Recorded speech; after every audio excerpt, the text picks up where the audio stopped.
함께 나눌 하나님의 말씀은 신약성경 야고보서 4장입니다. 야고보서 4장 11절, 12절 함께 같은 목소리로 말씀을 읽도록 하겠습니다.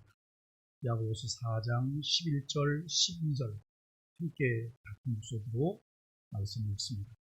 형제들아, 서로 비방하지 말라. 형제를 비방하는 자나 형제를 판단하는 자는 곧 율법을 비방하고 율법을 판단하는 것이라. 내가 만일 율법을 판단하면 율법의 준행자가 아니오 재판관이로다. 입법자와 재판관은 오직 한 분이시니 능히 구원하기도 하시며 멸하기도 하시느니라. 너는 누구이기에 이웃을 판단하느냐. 아멘. 이 시간에는 에이델 양상들이 하나님 앞에 준비된 찬양을 드립니다.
아멘.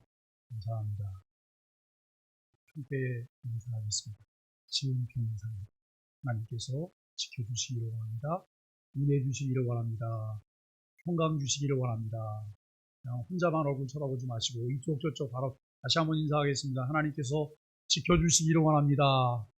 은혜 주시기를 원합니다. 평강 주시기를 원합니다. 감사합니다. 오늘 야고보서 4장 11절 12절을 통해서 겸손의 회복이라고 하는 주제로 함께 말씀을 나누려고 합니다. 교회 공동체는 하나님 나라 공동체이기 때문에 그곳에서는 그 나라의 특성들이 잘 나타나야 합니다. 하나님의 나라의 특성은 성경이 말하는 대로 하나님의 통치가 구석구석까지 미치게 되어서 의와 희락과 평강이 넘치는 나라라, 이렇게 우리가 말할 수 있습니다. 그런데 여러분 어떤가요? 우리가 모이는 교회 공동체에서 하나님 나라 특성을 잘 볼 수 있고 우리는 그것을 누리고 있을까요? 조금 전에 지은 경인사를 하실 때 보니까 그때는 정말 하나님 나라 같아요. 그렇죠? 하나님의 나라같이 풍성하게 느껴지고 내가 누리고 그것 때문에 감사한 일들이 있어야 됩니다. 그러나 어느 누구도 교회가 하나님의 나라 같아요 이렇게 말하기가 쉽지 않아요. 그것이 우리가 안고 있는 현실이기 때문입니다. 그래서 우리는 계속 공사 중이에요. 더 나은 것, 온전함으로 나아가기 위해서 교회가 계속 공사 중이라고 하는 것입니다. 하나님의 통치에 순복하는 온전한 그리스도인들의 공동체를 만들어 내려는 마음이 우리에게 있습니다. 그것은 우리들의 바람이 아니라 하나님의 뜻입니다. 뜻이 하늘에서 이룬 것 같이 땅에서도 이루어지는 하나님의 통치가 우리 마음 깊은 곳에서 이루어짐으로 예수 그리스도의 이름으로 모인 공동체가 하나님의 나라를 잘 구현해낼 수 있어야 합니다. 야고보는 계속해서 이 부분을 말씀하고 있습니다. 이 세상의 지혜와 위로부터 온 하늘의 지혜가 서로 대립하는 한 그곳에서는 시기와 다툼, 싸움이 계속될 수밖에 없다는 것이죠. 온전한 그리스도인으로 살아가야 할 우리 신앙 공동체 안에서 욕심을 내고 시기하며 죽이고 싸우는 전쟁을 한다고 야고보가 표현한 것은 과장이 아닙니다. 1세기 교회 공동체나 오늘을 살아가는 21세기 교회 공동체 안에서도 똑같은 일들이 일어나고 있다고 하는 것이죠. 선택 여하에 따라서 세상과 원수가 될 수도 있고 하나님과 원수가 될 수도 있습니다. 세상과 원수되는 삶을 선택하지 않고 세상 쾌락에 취하여 살기를 원하는 것은 실존적으로 하나님과 원수가 되는 선택을 하게 되는 것입니다.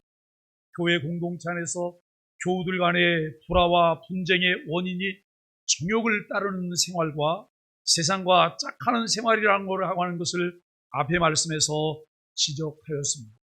야고보는 6절로 10절에서 문제를 잘 진단하고 처방전을 내며 문제 해결 방법을 제시하였습니다.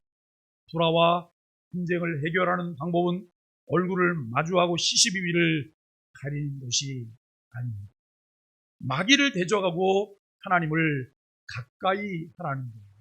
왜냐하면 우리들의 싸움이 혈과 육의 싸움이 아닙니다. 지금 눈앞에서 깐족깐족거리는 저 얄밉곱살스러운 저 사람이 아니라 이 말이에요.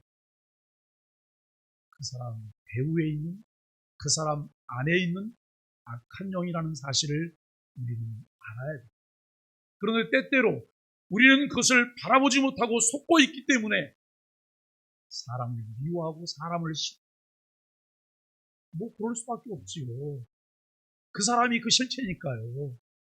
그러나 조금 더 우리가 깊이 있게 바라보면 사람이 아니라 사람 배후에 있는 악한 영이고요.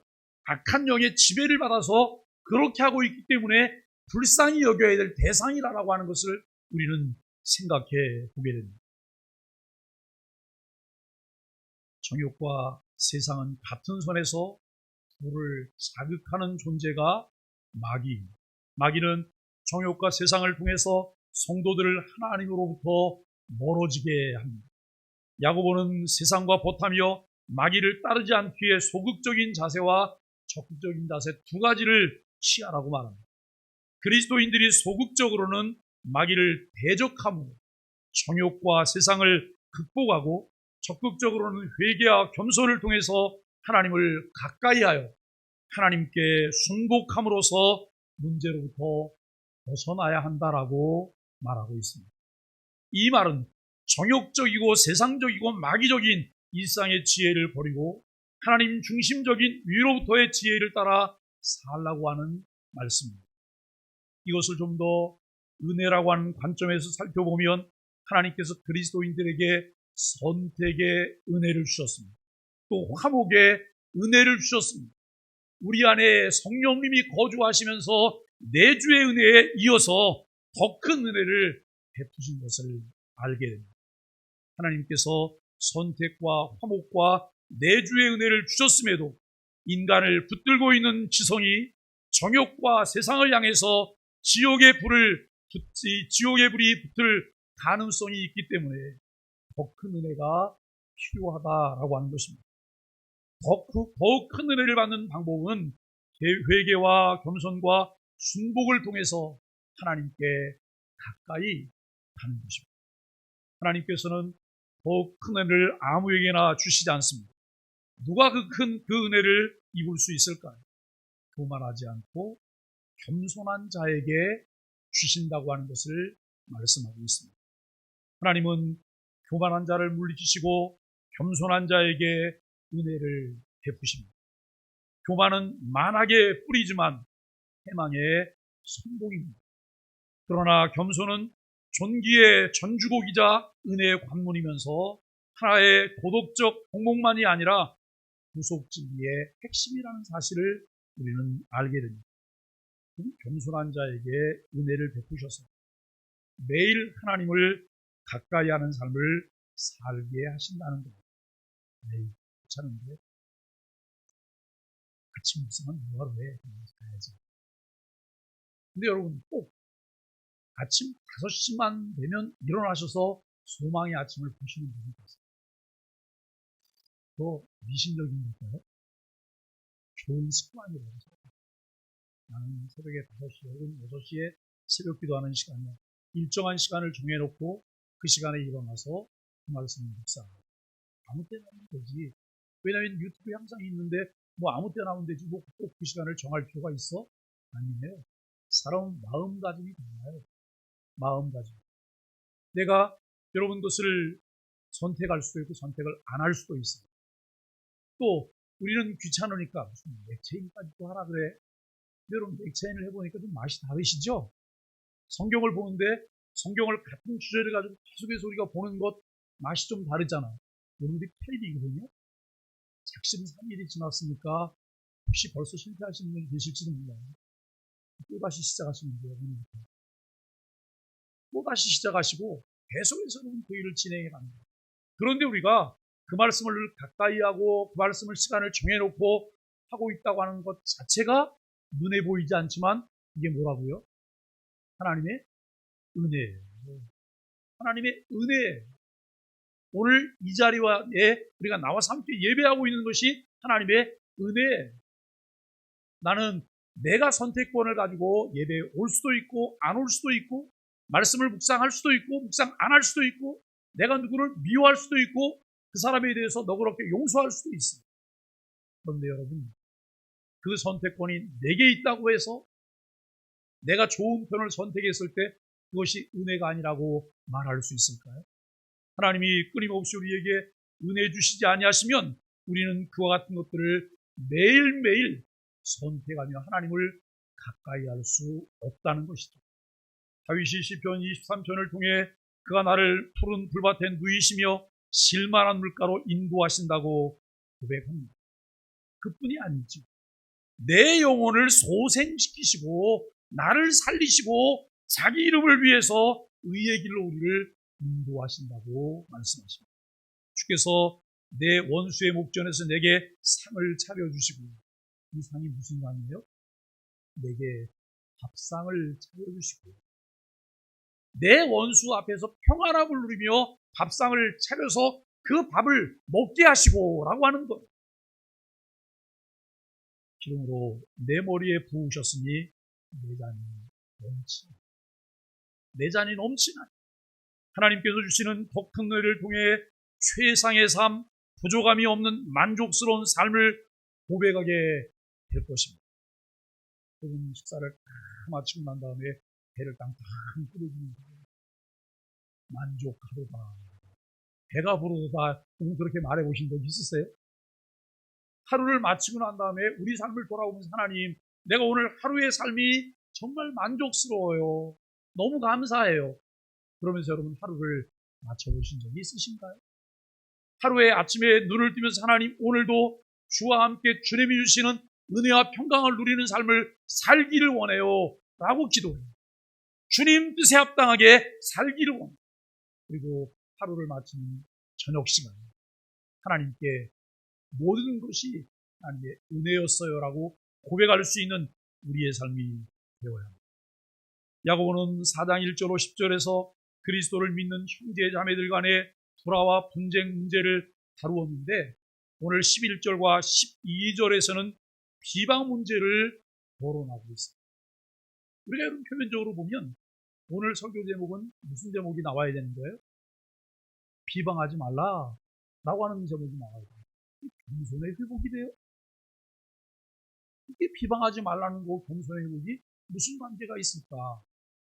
곰곰이 함께 살펴보시죠. 야고보는 비방 문제를 율법 문제로 보고 신자들은 율법의 입법자와 재판자가 아니라 준행자라고 하는 점을 지적하고 있습니다. 야고보가 교만하지 말고 겸손하라고 하다가 갑자기 형제자매를 비방하지 말라고 한 것은 어떤 이유일까요? 비방은 자신이 높은 자리에서 다른 사람들을 낮게 평가할 때 나타나는 거예요. 다시 말해서 비방은 교만의 표현이라고 하는 것이죠. 야고보는 형제자매를 비방하는 교만에 빠지지 말고 겸손하라고 말씀하고 있습니다. 11절 형제를 피차 비방하지 말라는 야고보의 권면은 이 글을 읽는 독자들 중 어느 누구에게 제한된 것이 아니라 누구에게라고요? 피차. 우리가 그래요. 우리가. 여러분 저는 설교할 때 여러분이 라고 하는 말은 우리가 라고 하는 말을 잘 써요. 왜요? 저도 여기 포함되기 때문에. 우리 모두가 그 범주 안에 있기 때문에.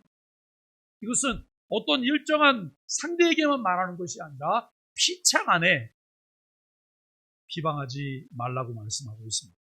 여기 비방하다는 무엇에 대항해서 말하다라고 하는 의미가 있습니다. 형제를 비방하는 것은 형제를 적수로 놓고 깎아내리는 말을 하고 있는 것이죠. 형제를 깎아내리는 말은 말하는 자가 형제보다 더 높은 자리를 점유하고 있다고 하는 것을 암시하고 있습니다.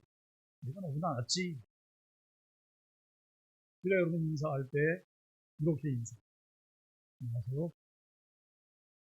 나보다 못한 당신에게 인사합니다.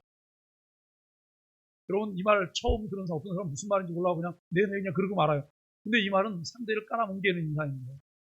나보다 못한 당신에게 인사합니다. 내가 당신보다 잘났습니다라고 하는 말이죠. 그런데 우리는 우리의 삶 속에 그럴 때가 너무나 많아요. 여러분 비방한다고 하는 것은 교만의 발효입니다. 비방은 사실을 말하느냐 거짓을 말하느냐의 문제가 아닙니다. 사실을 말하더라도 상대방을 깎아내리는 말을 할 때는 그것이 비방이 됩니다. 사실이 아닌 거짓을 말하면서 비방하는 것은 말할 것도 없습니다. 형제들이라고 하는 영적인 이 형제들이라고 하는 표현을 사용하고 있는데 즉 그리스도 안에 들어와서 하나님의 자녀가 된 자들을 가리키고 있습니다. 야고보는 11절에서 형제를 3번이나 사용하고 있습니다. 강조하고 또 강조하고 또 강조한다는 말. 교회 밖에 있는 비그리스도인들을 향해서 말하고 있지 않아요. 교회 공동체 안에 들어와 있는 그리스도인 된 자들에게 이 부분을 권면하고 말하고 있습니다. 비그리스도인 된 자들에게 온전한 그리스도인이 되라고 말할 필요가 없어요. 그 이전에 그들에게 필요한 것이 무엇일까? 그리스도인이 되십시오. 예수 그리스도를 주로 믿으십시오 라고 하는 것. 그런데 예수 그리스도를 주로 믿고 고백하며 같은 공동체 안에 있는 이들에게 필요한 것은 비방하지 말까 라고 하는 말을 강조해서 한다는 것이죠. 형제들은 그리스도를 통해 하나님의 자녀들이 된 자들이기 때문에 단순한 혈육의 사랑이 아니라 그리스도의 보혈의 사랑을 전제로 하고 있다는 것. 그 북한 사람들이 오늘 아침에도 북한에 관한 동영상을 봤어요. 압록강인데 압록강 이편이 중국이고 이편이 북한이에요. 그런데 압록강이 꽝꽝 다 얼었어요. 북한은 지금도 우물물을 이렇게 길어서 먹고 있거든요. 그런데 우물도 다 얼었어요. 옥물을 깊으니까 내려가서 물을 그 얼음을 깨고 물을 뜰 수가 없잖아요. 그러니까 이 사람들이 물 뜨러 어디 가냐면 압록강으로 가요. 압록강 가운데는 물이 흐르고 있고 주변에 이제 다 얼어 있으니까 가서 얼음을 깨고 그리고 바가지를 가지고 물을 떠서 물통에다가 이거 치고. 근데 한결같이 물을 들어오는 사람들은 다 여성 에미나이들이더라고요. 네? 여성 동무들이 다 물을 들어왔어요. 그걸 보는데 저 건너편에서는 중국 사람들이 그걸 구경하고 있어요. 불쌍하게 한량 없지만 강 이쪽에 산다고 하는 것, 강 저쪽에 산다는 것 때문에 이들은 큰 차이가 있어요. 중국 사람들은 적어도 얼음물을 깨고 물을 끌어다니진 않아요. 왜요? 배고픈 문제가 해결되었기 때문에 그래요. 그런데 북한 사람들은 여전히 그 문제가 해결되지 않아서 물을 떠요. 그리고 그 흐르는 얼음물, 흐르는 그 얼음물에 이들이 거기서 빨래를 하면서 방망이를 두들기면서 빨래를. 이거 언제 쪽에 보셨어요? 혹시 안상부에 계신 분들은 시내가에서 방망이를 두들기면서 빨래한다고 하는 걸 보신 적이 그쪽 보면 거 보셨어요? TV전에서 그런 거 보신 적 있어요? 그거 옛날에 이야기 나와서 그런 거죠. 북한은 지금 그러고 있다는 거예요. 마음이 너무 무거워. 그들을 위해서 늘 기도해. 근데 여러분, 이 북한이 혈맹이라고 말하는 사람들이 있어요. 혈맹이 누구예요? 중국. 중국을 혈맹이라고 말해요. 그런데 여러분, 이 혈맹이라고 하는 것을 말할 때 이런 거예요. 세상에서 우정으로 형제를 맺으며 변치 않고 약속을 지킨다고 할 때 서로 신체 한 부분을 칼로 베어서 피를 내고 그 피를 섞어요. 그리고 피를 나누는 형제들이라고 말해요. 이제는 우리는 피로 맺어진, 생명으로 맺어진 형제라고 말해요. 우리는 우리의 피가 아닌 그리스도께서 십자가에서 흘리신 피로 그리스도의 사랑을 나눈 형제들로서 서로 비방하면 안 된다고 하는 말씀입니다.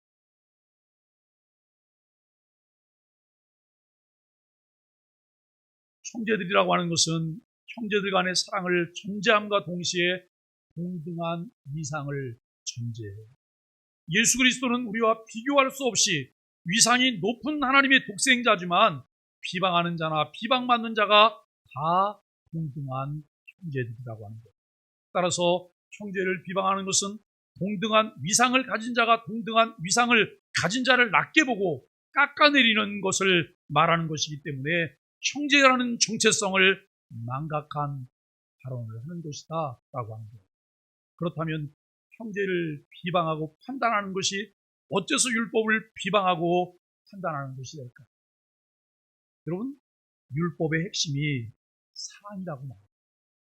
율법의 핵심이 사랑이에요. 사랑은 최고한 법이에요. 형제의 비방은 사랑을 저버리는 것입니다.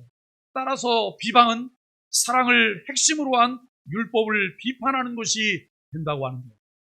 그런 의미에서 형제를 비방하고 판단하는 것은 율법을 비방하고 판단하는 것입니다.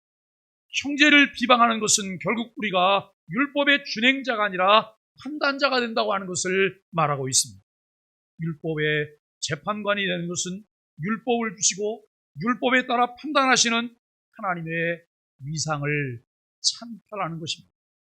12절 율법은 하나님이 누구시며 하나님이 어떤 일을 하시는 분인지를 계시하고 있습니다.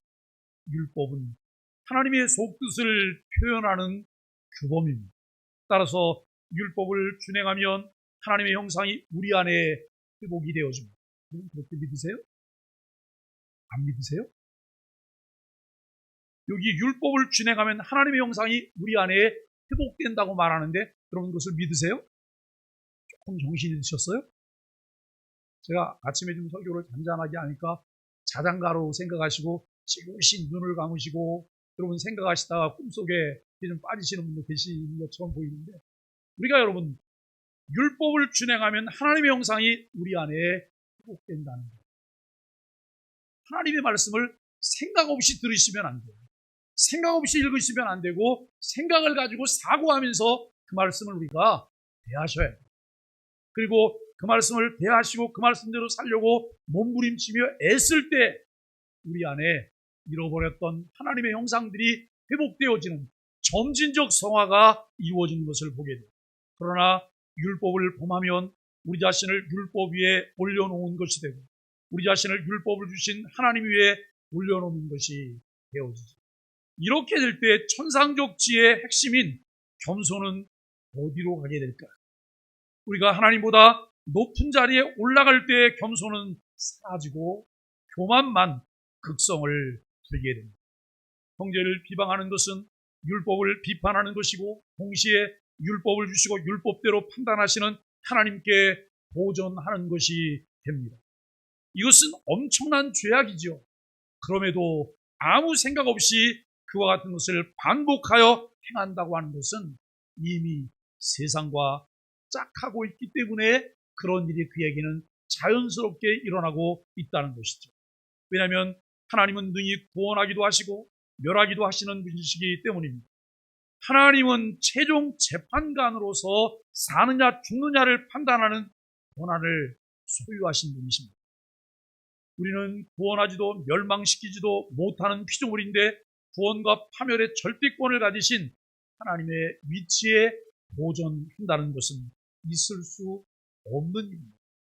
야고보는 형제를 비방하는 것이 이렇게 무서운 죄인지도 모르고 형제를 비방하는 신자들에게 형제의 비방죄의 본질을 규명함으로써 그 죄를 회개하도록 촉구하고 있다고 하는 거예요. 야고보는 이런 점을 지적한 다음에 너는 누구간데? 너는 도대체 누기에? 너는 도대체 뭐기에 이웃을 판단하느냐고 수사 의문문을 던지고 있습니다. 야고보는 형제를 비방하는 문제를 거론하면서 이웃을 판단하는 문제를 언급해요. 본문에서는 형제는 이웃입니다. 성경은 이웃은 내 몸처럼 사랑해야 될 대상이라고 말해요. 여러분, 율법사가 예수님을 찾아갔어요. 예수님, 선생님, 어떻게 하면 영생을 얻을 수 있지요? 그랬더니 율법에 뭐라고 기록하고 있느냐? 율법에서 하나님을 사랑하고 내 이웃을 사랑하라고 그렇게 기록하고 있어요. 그랬더니 예수님께서 뭐라고 말씀하셨어요? 그러면 그와 같이 하라. 하나님을 사랑하고 이웃을 사랑하라. 그랬더니 율법사가 퉁명스럽게 뭐라고 말하는? 근데 선생님, 내 이웃이 누구예요? 마치 자기는 이웃을 사랑할 마음이 있는데 이웃이 누구인지 모르기 때문에 사랑하지 못하는 것처럼 이야기합니다. 그때 예수님이 사용하신 비유가 무엇입니까? 선한 사마리아인 비유예요. 선한 사마리아인. 어떤 사람이 예루살렘에서 여리고로 가다가 그런 강도를 만나서 거반 죽을 정도로 맞았어요. 그리고 모든 것을 다 빼앗겼어요. 신음소리를 내고 있어요. 그런데 그 자리에 제사장이 지나가요. 제사장이 지나가는데 신음소리가 나면 당연히 가서 그를 돌보고 상황을 살펴야 해요. 그럼에도 불구하고 그는 도망쳐버렸어요. 내일 사람이 지나가요. 내일 사람도 제사장과 똑같이 그 자리를 지나쳐버렸어요. 그런데 이스라엘 사람들에게 괴 취급을 받고 있는 사마리아 사람이 그것을 지나가다 신음소리를 듣게 돼요. 그는 그 신음소리 때문에 그냥 지나칠 수가 없어요. 신음소리가 나는 곳으로 갔습니다. 갔더니 정말 강도 만나서 너무 많이 맞아가고 거반 죽게 된 그 상황인 것을 보게 돼요. 그래서 여러분 포도주를 부으면서 그 상처들을 치료하고 그리고 그를 나귀에 싣고 주막으로 옵니다. 주막을 가서 여러분 밤새 극진히 그를 간호하고 그 다음날 길을 떠나기 전에 주막 주인에게 이야기합니다. 내가 이 사람을 부탁합니다. 이 사람을 치료하는데 비용이 얼마가 될지 모르겠는데 일단 이 비용을 드리겠습니다. 그리고 이 비용이 부족하면 돌아오는 길에 그 비용을 담당하겠습니다. 라고 말합니다. 예수님이 이렇게 말했어요. 이 세 사람 중에 강도 만난 사람에게 이 세 사람 중에 누가 그게 이웃이겠느냐? 라고 말합니다. 그랬더니 율법사가 뭐라고 말하냐면 사마리아 사람입니다. 예수님 뭐라고 말씀하시냐면 너도 가서 이와 같이 하라. 여러분, 이웃이 누구예요? 소외된 자, 가난한 자, 어려운 자, 병든 자, 죄로 인해 고통받는 자, 모든 사람들이 이웃이랍니다. 그런데 야고보는 그들을 향해서 뭐라고 말하면 형제들이라고 말하면서 이웃이라고 합니다. 율법이 가르치는 것은 그들을 사랑하라고 말하는 것, 비방하고 정죄하고 판단하라고 말하는 것이 아니라 사랑하라고 우리에게 말씀하고 있다는 것입니다. 형제의 불리한 점을 알게 되었을 때 형제를 이웃사랑의 대상으로 본다면 그것을 공적으로 알려서 그를 깎아내리거나 사적으로 말해서 그를 꺾지는 않을 것입니다. 야고보는 이웃사랑 대신에 이웃을 판단하는 성도들에게 너는 누구간데? 라고, 내가 도대체 무슨 자격으로, 내가 무엇 때문에? 라고 주님께서는 질문하고 계시죠. 이것은 이웃을 판단하는 너의 정체를 바로 알라고 하는 질문입니다. 야고보는 비방 문제에 있어서 비방의 대상이 형제라는 점, 그것이 율법을 비판하는 것이라는 점, 그것이 또한 율법을 주신 하나님께 보존하는 것이라는 점, 그리고 마지막으로 그것이 비방하는 너의 정체성에 어긋나는 것이라는 점을 지적했습니다. 형제를 바로 알고 나를 바로 알며 율법을 바로 알고 하나님을 바로 안다면 비방의 죄를 범하지 않는다고 말합니다. 근데 여러분, 이 말이 잘 귀에 들리지 않아요. 왜 귀에 잘 들리지 않을까요? 그냥 와서 예배하기 때문에. 오늘도 예배하다가 하나님이 복을 좀 주시면 좋겠고 내 문제가 해결되면 거기에 초점이 늘 맞춰져 있기 때문에 여러분, 이 말씀이 들리질 않아요.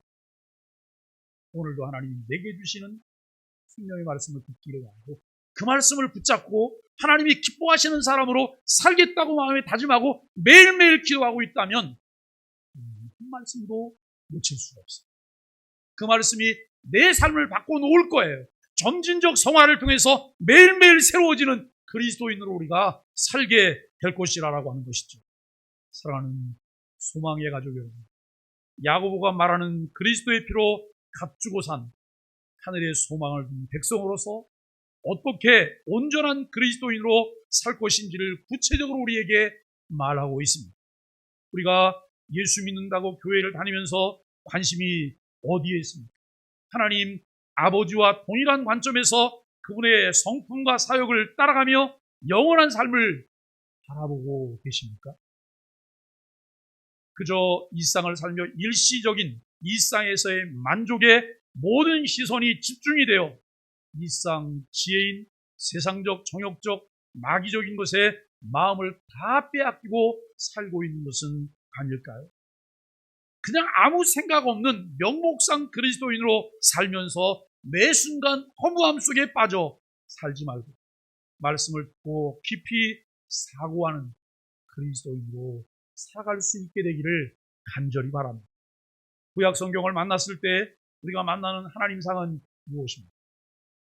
여러분, 창세기를 열고 출애굽기를 읽다 보면 우리 마음 가운데 공포심이 생깁니다. 왜요? 하나님의 그 위험 앞에 마음이 무섭고 떨려서 견딜 수가 없어요. 어떻게 좀 이렇게 운신할 수가 없어요. 왜냐하면 운신하다 뭘 잘못하면 하나님께서 나를 금세 죽이실 것 같아요. 불꽃 같은 눈으로 우리를 매일매일 지켜보고 꼼짝 못하게 하시는 하나님이신 것 같아요. 많은 분들이 철저하게 심판하시는 무서운 하나님으로만 생각을 해요. 그런데 여러분, 아니에요. 그것은 표면적인 부분만 보았기 때문에 구약 성경에서도 하나님은 여전히 무엇이라고요? 사랑이세요. 그렇게 믿으세요? 하나님은 사랑이세요. 구약 성경을 통해서 우리를 사랑하시는 하나님의 사랑이 얼마나 크고 위대한가라고 하는 것을 우리는 보아야 돼요. 구약 전체를 요약한 것이 십계명이라고 해도 틀리지 않습니다. 십계명은 두 가지 정신을 우리에게 보여주는데 하나님 사랑, 이웃 사랑입니다.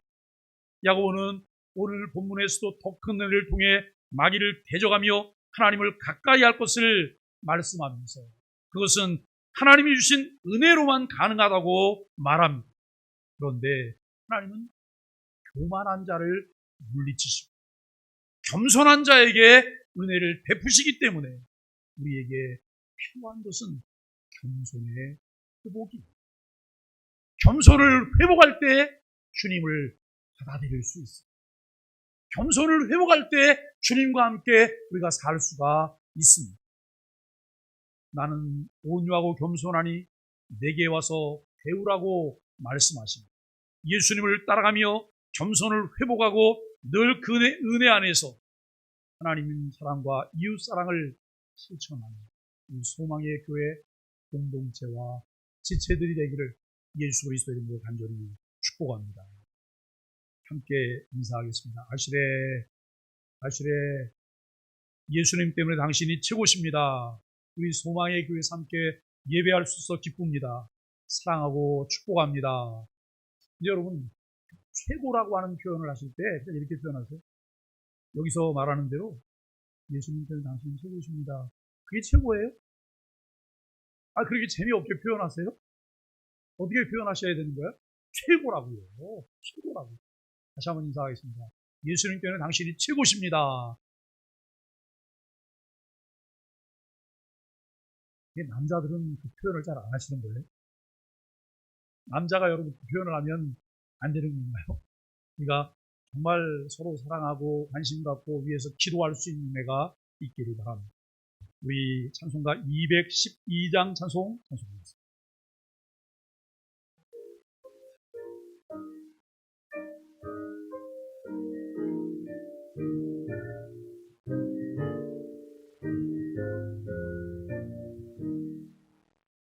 겸손히 주를 섬길 때 괴로운 일이 많으나 그 주여 내게 힘주사 잘 감당하게 하소서. 인자한 말을 가지고 사랑을 강화시키며 갈 길을 잃은 무리를 잘 인도하게 하소서. 그 주의 귀한 인내를 깨달게 하시고 굳건한 믿음 주셔서 늘 승리하게 하소서. 장래의 영광 비추사 소망이 되게 하시며 그 주와 함께 살면서 참 평강 얻게 하소서.